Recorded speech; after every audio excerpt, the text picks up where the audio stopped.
Welcome to my class. Data transmission switching techniques. Data communication takes place between two devices that are directly connected by some form of transmission medium. This medium can be in the form of twisted wires, coaxial cables, fiber optical cable, microwave towers, satellites, etc. So data communication can take place between two devices that are directly connected by some form of transmission media, and transmission media can be these wires or these towers or satellites.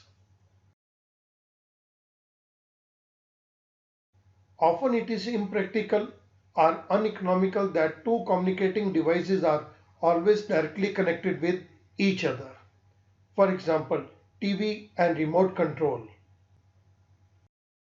Quite often, communication between two devices is achieved through a network of intermediate nodes. For example, here you can see that two persons talking to each other, and they are connected to mobile towers, and mobile towers are connected to mobile telephone switching office. So we find that communication between two devices is achieved through a network of intermediate nodes.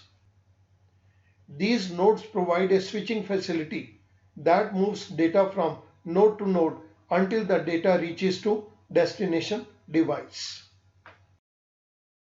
Data transmission switching techniques.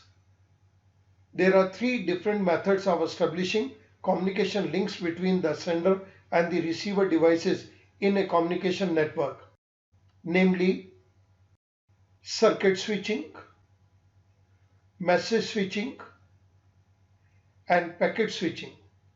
On these three different switching techniques, there are three different lectures.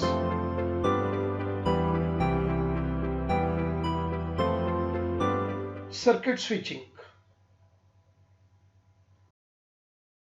Meaning of circuit switching. Circuit switching technique is the simplest method of data communication. It establishes a dedicated physical path between the sending and receiving devices through the intermediary switching nodes of the network. This method is used to connect temporarily two subscribers for a telephone conversation. How a conversation through telephone takes place through circuit switching, it is explained here. There are 6 rectangles, each representing a switching node in the communication network. Here you can see that all these 6 rectangles, they are switching nodes. Switching nodes means they can switch on or they can switch off. If a communication has to take place, then these switch will be on, alternatively they will be off.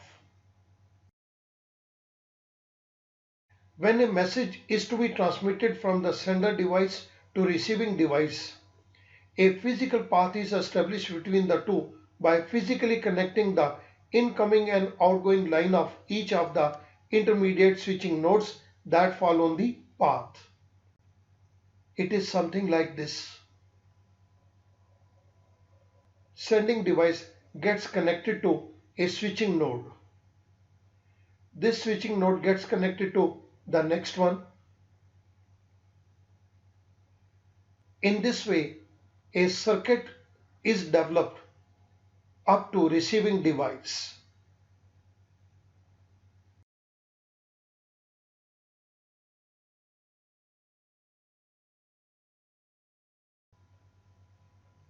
Once a circuit is established between the two devices, it is exclusively used by the two parties. It means a physical path from the sending device to receiving device it has developed.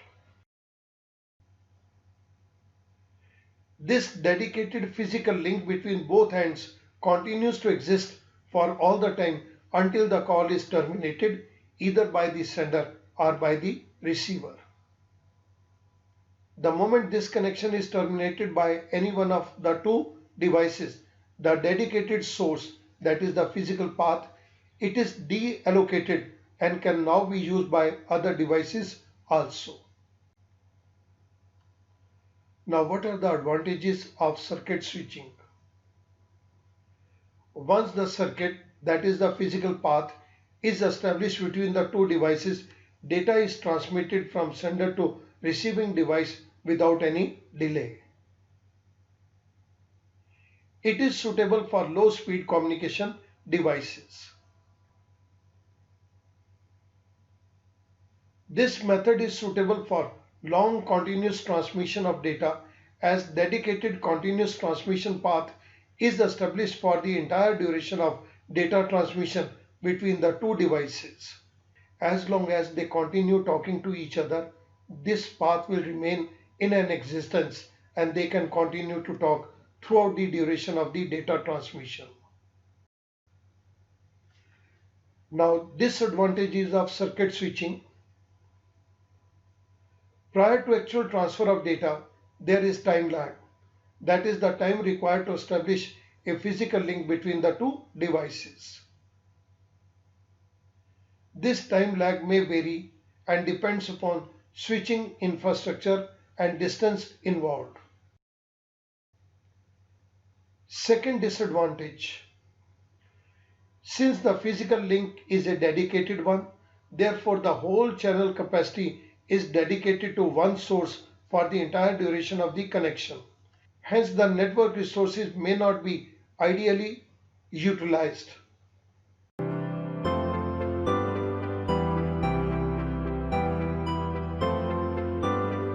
Thank you very much.